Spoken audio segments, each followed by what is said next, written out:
नरेंद्र मोदी भाइयों और बहनों सिर्फ मास्क है, राजा की आत्मा ईवीएम में है। 90 अफसर इस देश को चलाते हैं। मैंने सिस्टम अंदर से देखा है, मैं समझता हूं सिस्टम को। नरेंद्र मोदी जी का काम आपके ध्यान को भटकाने का है। थाली बजाओ, तभी कहेंगे देखो मेरा अपमान कर दिया। ये यात्रा हमें क्यों करनी पड़ी? क्योंकि देश का जो कम्युनिकेशन का सिस्टम है, चाहे वो मीडिया हो, सोशल मीडिया हो, वो आज देश के हाथ में नहीं है।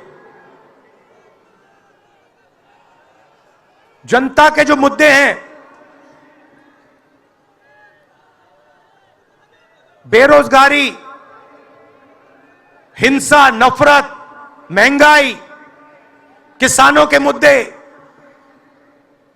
अग्निवीर के मुद्दे, जवानों के मुद्दे, वो मुद्दे आपको मीडिया में नहीं दिखाई देंगे। देश के ध्यान को पकड़ने के लिए विपक्ष को 4000 किलोमीटर, और सिर्फ राहुल गांधी नहीं चला। यह गलतफहमी में मत रहिए कि ये राहुल गांधी चला है। सब पार्टियों के, सब विपक्ष के पार्टियों के लोग चले, सब नेता आए। हिंदुस्तान का पूरा विपक्ष इन यात्राओं में शामिल हुआ। हिंदुस्तान के युवाओं को यह बात समझनी होगी। कोई और कहता है ये सब लोग एक व्यक्ति के खिलाफ लड़ रहे हैं, नरेंद्र मोदी के खिलाफ लड़ रहे हैं। नहीं, हम एक व्यक्ति के खिलाफ भी नहीं लड़ रहे हैं। ना हम बीजेपी के खिलाफ लड़ रहे हैं, ना हम एक व्यक्ति के खिलाफ लड़ रहे हैं। एक व्यक्ति को चेहरा बनाकर ऊपर डाल रखा है।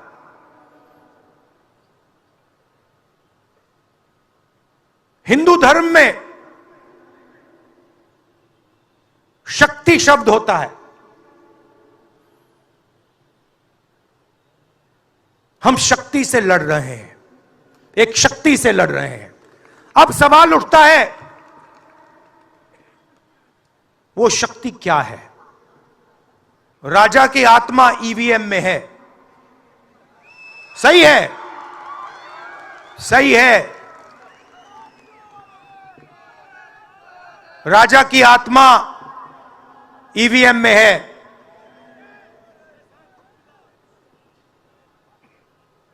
हिंदुस्तान की हर संस्था में है, ईडी में है, सीबीआई में है, इनकम टैक्स डिपार्टमेंट में है।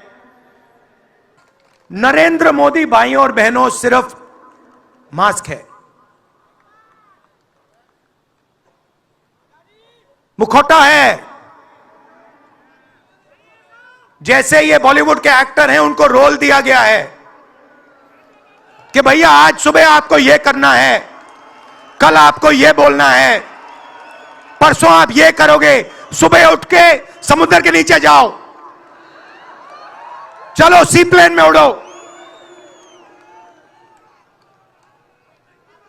56 इंच की छाती नहीं है, खोखला व्यक्ति है।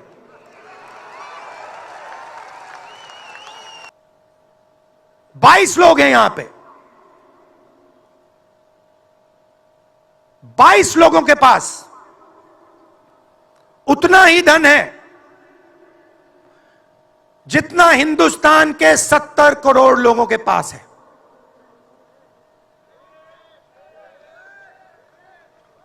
हिंदुस्तान में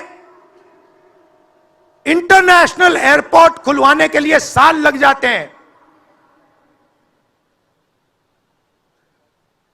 10 दिन में शादी के लिए इंटरनेशनल एयरपोर्ट खुल जाता है। वो ठीक है, कोई बड़ी बात नहीं है। अगर 10 दिन में शादी के लिए खुल जाता है, वो ठीक है, करना है करो। मगर बाकी हिंदुस्तान में भी तो खोलो, बाकी प्रदेशों में खोलो। इन्होंने क्या गलती की है?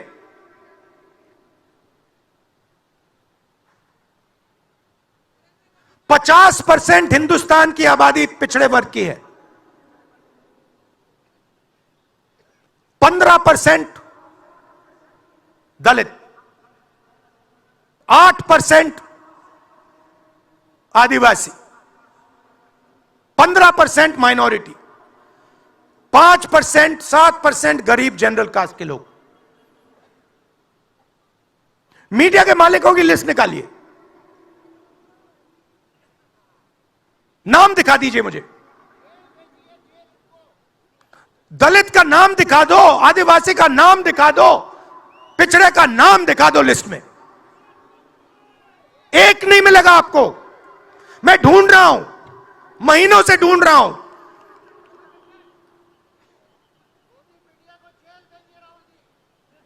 इनकी गलती नहीं है बेचारों की। जैसे मोदी जी मुखौटे हैं, जैसे उनका रिमोट कंट्रोल इनका भी है।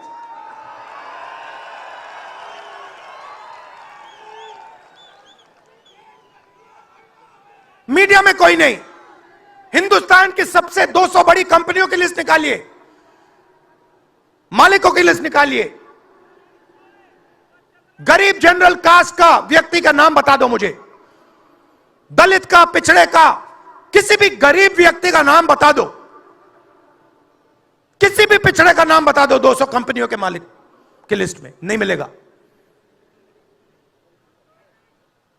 90 अफसर इस देश को चलाते हैं। मैंने सिस्टम अंदर से देखा है, मैं समझता हूं सिस्टम को, इसलिए मोदी जी मुझसे डरते हैं।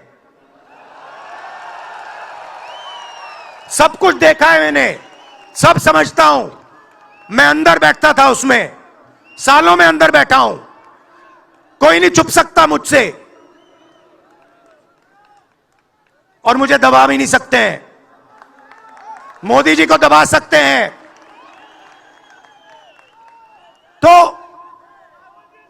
90 लोग हैं,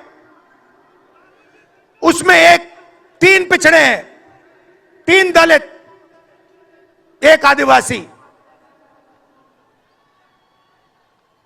फर्स्ट जनरेशन गरीब जनरल कास्ट का मुझे दिखा दो, उसमें 1 नहीं मिलेगा। बजट में 100 रुपए खर्च होते हैं,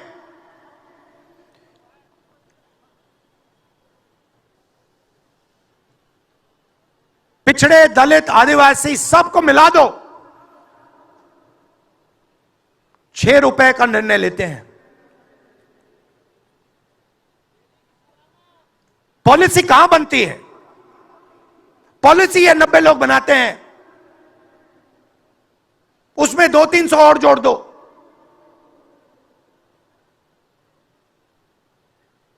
उसमें 50-60 अरबपति जोड़ दो।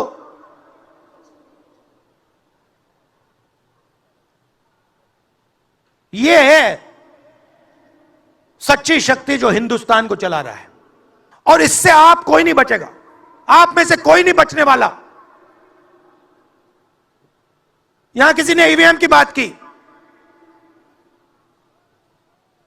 मैं आपको बता रहा हूं, ईवीएम के बिना नरेंद्र मोदी चुनाव नहीं जीत सकता है। इलेक्शन कमीशन से हमने कहा कि एक काम कीजिए, विपक्ष की पार्टी को यह मशीनें दिखा दीजिए, खोल के हमें दिखा दीजिए ये कैसे चलती हैं, हमारे एक्सपर्ट्स को दिखा दीजिए। इलेक्शन कमीशन नहीं दिखाता। फिर हमने कहा देखिए, इसमें से कागज निकलता है, वोट मशीन में नहीं है, वोट कागज में है। ठीक है, आप मशीन चलाइए, मगर कागज की भी गिनती कर दीजिए। इलेक्शन कमीशन कहता है नहीं, कागज की गिनती नहीं होगी। क्यों नहीं होगी? कैसे नहीं होगी? सिस्टम नहीं चाहता कि ईवीएम की गिनती हो जाए। नरेंद्र मोदी जी का काम आपके ध्यान को भटकाने का है।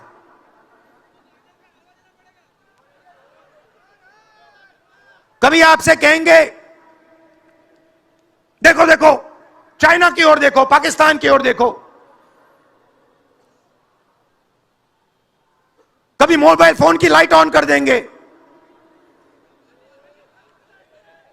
थाली बजाओ।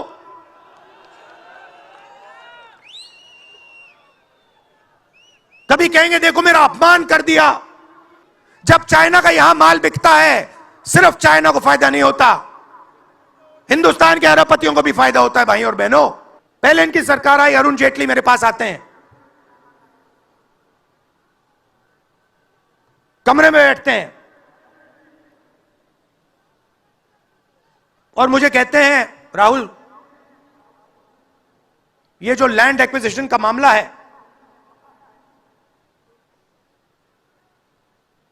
तुम इस पर मत बोलो। क्यों नहीं बोलूं?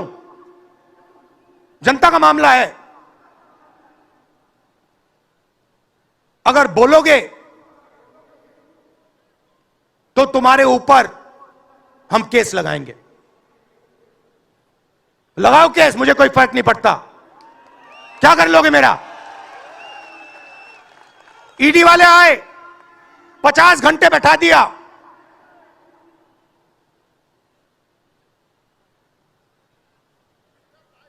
अंत में पता है क्या बोलता है ईडी का अफसर? मुझे पता है क्या बोलता है।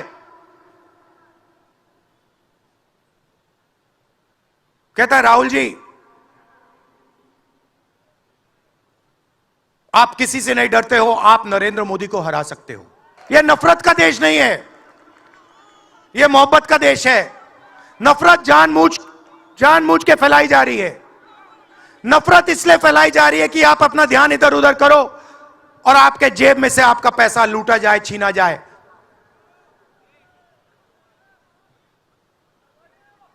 तो नफरत को नहीं फैलने दो। जैसे यात्रा से मैसेज निकला, हिंदुस्तान के दिल से मैसेज निकला, नफरत के बाजार में मोहब्बत की दुकान खोलो। यह हमारे सब महापुरुषों ने कहा है।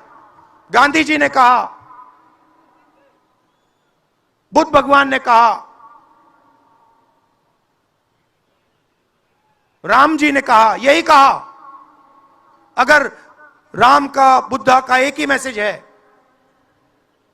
नफरत के बाजार में मोहब्बत की दुकान खोलो। धन्यवाद।